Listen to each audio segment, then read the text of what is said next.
नमस्कार। प्रांजल ज्ञान गंगा में आप सभी का स्वागत है।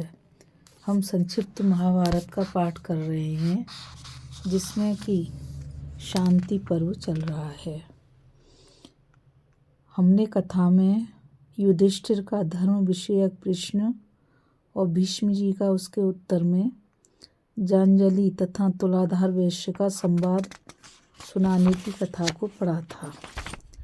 अब हम कथा में जांजलि को तुलाधार तथा पक्षियों का उपदेश की कथा को पढ़ेंगे। जांजलि ने कहा, बड़े महोदय, तुम हाथ में तराजू लेकर सौदा तोलते हुए जिस धर्म का उपदेश करते हो, उससे तो स्वर्ग का दरवाजा ही बंद हो जाएगा तथा प्राणियों की जीविका ही रुक जाएगी। तुम्हें मालूम होना चाहिए कि अन्न और पशुओं से ही मनुष्यों का जीवन निर्वाह होता है। पशुओं द्वारा उत्पन्न किए हुए अन्न से ही यज्ञ यागादि कर्म संपन्न होते हैं। तुम्हारी बातें तो नास्तिकों सी हो रही हैं। पशुओं के कष्ट का ख्याल करके यदि कृषि आदि वृत्तियों का ही त्याग कर दिया जाए, तब तो संसार का जीवन ही समाप्त हो जाएगा। तुलाधार ने कहा, ब्राह्मण दूसरों को कष्ट दिए बिना जिस प्रकार जीवन निर्वाह करना चाहिए, वह उपाय मैं बता रहा हूँ, सुनिए।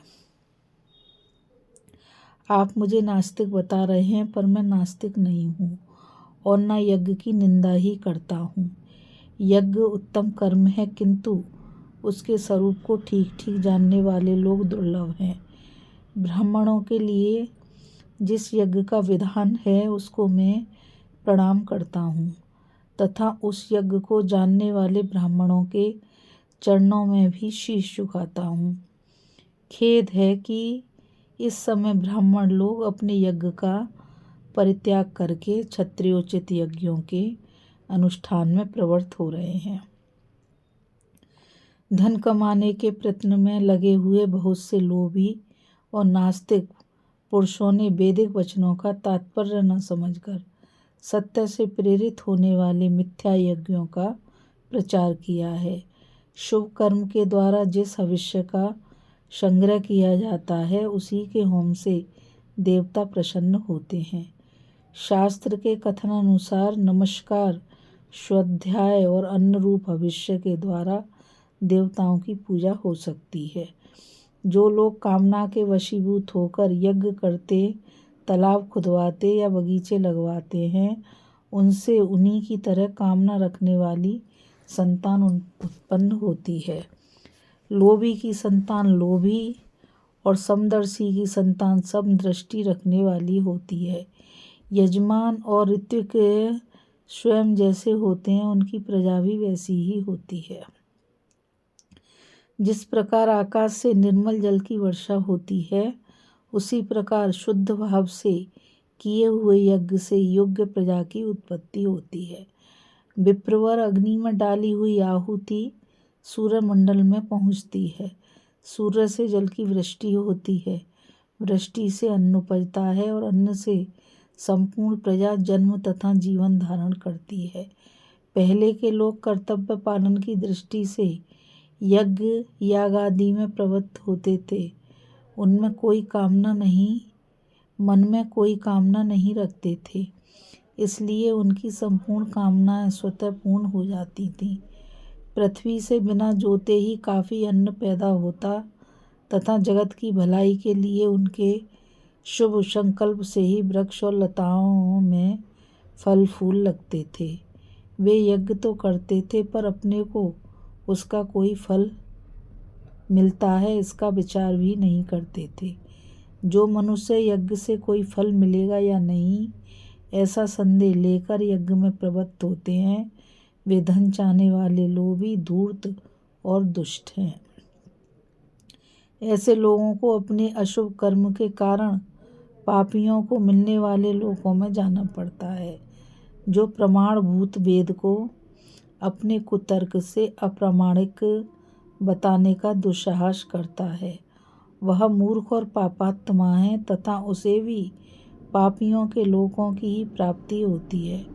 किंतु जो करने योग्य कर्मों को नित्य कर्म समझकर करता है और कभी उसका पालन न होने पर भयभीत हो जाता है, जिसकी दृष्टि में ऋत्विक, हविष्य, मंत्र और अग्नि आदि सब कुछ ब्रह्म ही हैं, तथा जो कभी अपने में कर्तापन का अभिमान नहीं करता, वही सच्चा ब्राह्मण है। प्राचीन काल के ब्राह्मण सत्यवादी, इंद्रिय संयमी और परम पुरुषार्थ की प्राप्ति के लिए उत्सुक रहने वाले थे।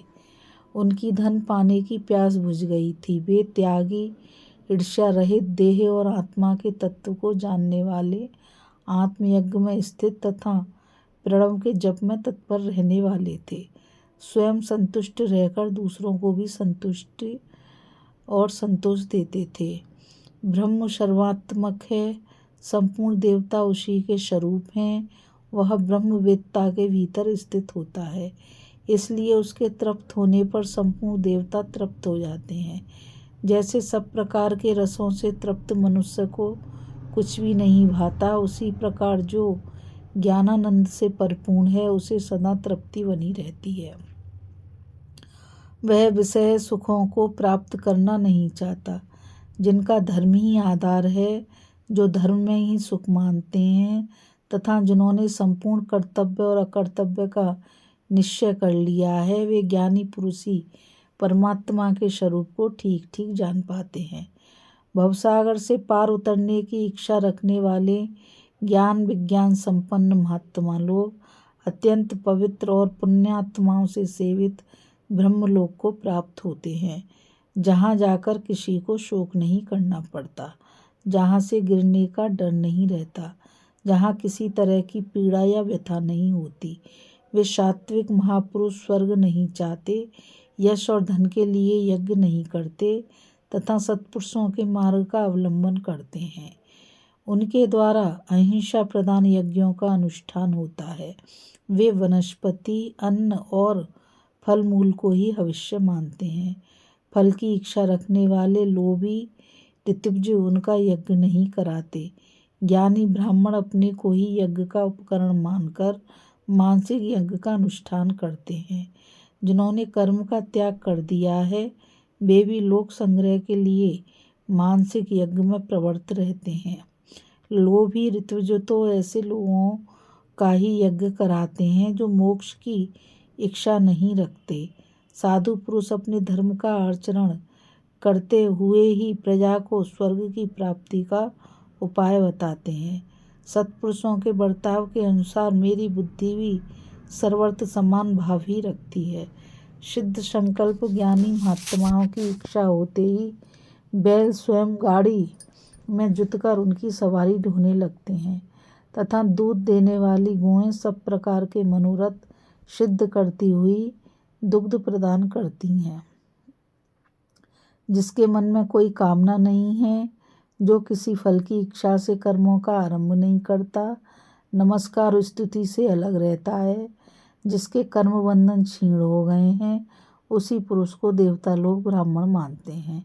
जाजली ने पूछा, वैश्य प्रवर, मैंने आत्मयाजी मुनियों के मानसिक यज्ञ का तत्व कभी नहीं सुना। संभवतः वह समझने में कठिन भी है, क्योंकि पूर्वकालीन महर्षियों ने उसके ऊपर विशेष विचार नहीं किया है तथा अर्वाचीन महर्षि भी उसका प्रचार नहीं करते।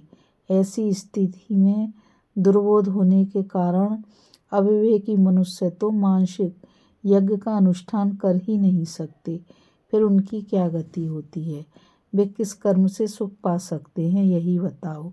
मुझे तुम्हारी बातों पर बड़ी श्रद्धा हो रही है। तुलाधार ने कहा, ब्राह्मण जिन दम्भी पुरुषों के यज्ञ अश्रद्धा आदि दोषों के कारण यज्ञ कहलाने योग्य नहीं रहते, उन्हें तो मानसिक यज्ञ करने का अधिकार है, न क्रिया रूप यज्ञ। श्रद्धालु पुरुष तो घी, दूध, दही और पूर्णाहुति से ही अपना यज्ञ पूर्ण करते हैं। श्रद्धालुओं में जो असमर्थ हैं, उनका यज्ञ गाय अपनी पूंछ के बालों से, सींग और पैरों की धूली से ही पूर्ण कर देती है। जो इस प्रकार केवल घी, दूध आदि का उपयोग करके अहिंसा प्रधान यज्ञ का आरंभ करता है, वह यजमान पत्नी के अभाव में मानसिक भावना द्वारा ही उसकी कल्पना कर लेता है, अर्थात श्रद्धा को ही पत्नी मान लेता है और इष्ट देवता का यजन करके यज्ञ स्वरूप भगवान विष्णु को प्राप्त हो जाता है। विप्रवर, यह आत्मा ही प्रधान तीर्थ है। आप तीर्थ सेवन के लिए देश देश में मत भटकिए।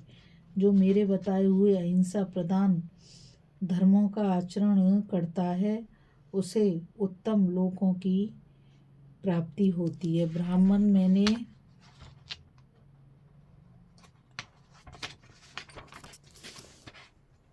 धर्म का जो स्वरूप सामने रखा है उसका पालन सज्जन करते हैं या दुर्जन, इस बात की जांच कर लीजिए, तब आपको इसकी यथार्थता का ज्ञान हो जाएगा।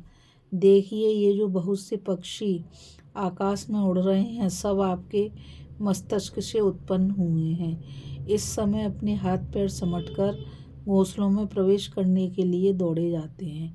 आपने इन्हें पुत्र की भांति पाला है और ये भी आपका पिता के समान आदर करते हैं। निस्संदेह आप इनके पिता ही तुल्य हैं।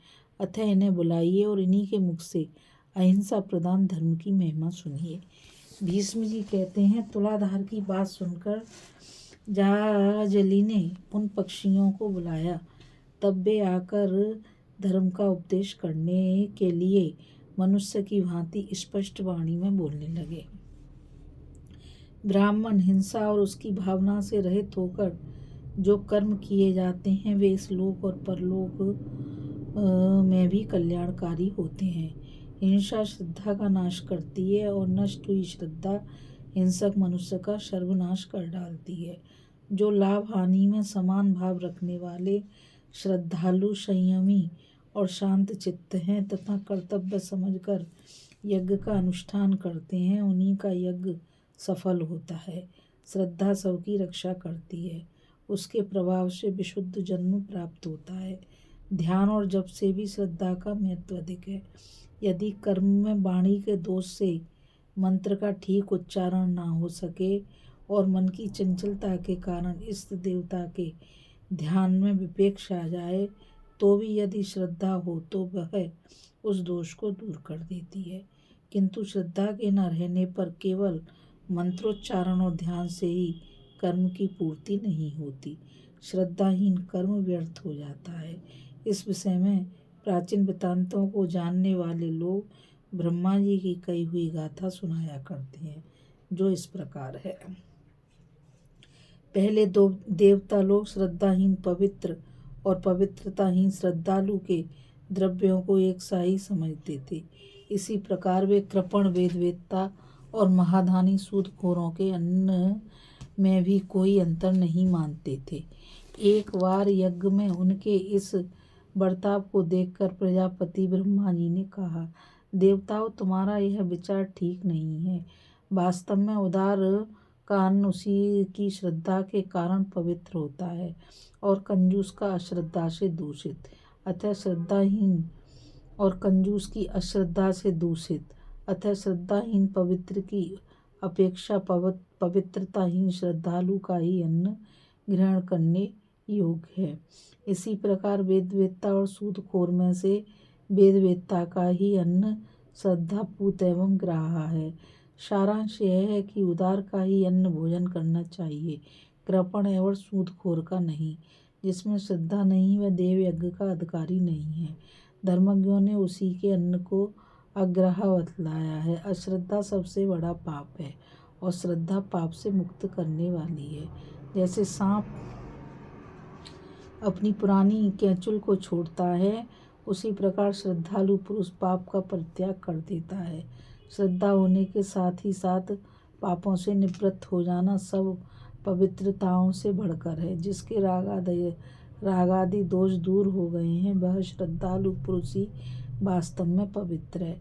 उसे तप और आचार व्यवहार से क्या प्रयोजन। यह पुरुष श्रद्धा में है, इसलिए जो जैसी श्रद्धा वाला है वह स्वयं भी वैसा ही है। धर्म और अर्थ के तत्व को जानने वाले सत्पुरुषों ने इसी प्रकार धर्म की व्याख्या की है। हम लोगों ने धर्म दर्शन नामक मुनि से पूछकर उस धर्म का ज्ञान प्राप्त किया है। विप्रवर, आप इस पर विश्वास कीजिए। इसके अनुकूल आचरण करने से आपको परमात्मा की प्राप्ति होगी। श्रद्धालु मनुष्य साक्षात धर्म का स्वरूप है। जो श्रद्धापूर्वक अपने धर्म पर स्थित है उसे ही सर्वश्रेष्ठ समझना चाहिए। भीष्म जी कहते हैं, तदंतर तुलाधार और जाजली थोड़े ही समय में दिव्य लोक को प्राप्त हुए और वहाँ सुखपूर्वक रहने लगे। तुलाधार ने सनातन धर्म का उपदेश किया था और उसे सुनकर जाजली मुनि को बड़ी शांति मिली। इस कथा में बस इतना ही। अभी हम कथा में जाजली को तुलाधार तथा पक्षियों का उपदेश की कथा को पढ़ रहे थे। अब आगे कथा में हम राजा बेचखनु के द्वारा अहिंसा धर्म की प्रशंसा तथा चिरकारी का उपाख्यान की कथा को पढ़ेंगे। इस कथा में बस इतना ही। मुझ गीता रावत को आज्ञा दीजिए। कल फिर मिलेंगे एक नई कथा के साथ। और मैं आप सभी से यही कहना चाहूँगी कि इस चैनल को ज़्यादा से ज़्यादा लाइक, शेयर और सब्सक्राइब कीजिए ताकि यह अमूल्य ज्ञान अधिक से अधिक लोगों तक पहुंच सके। और कमेंट के द्वारा मुझे बताइए कि यह कथा आपको कैसी लगी। राधे राधे। जय श्री कृष्णा। नमस्कार।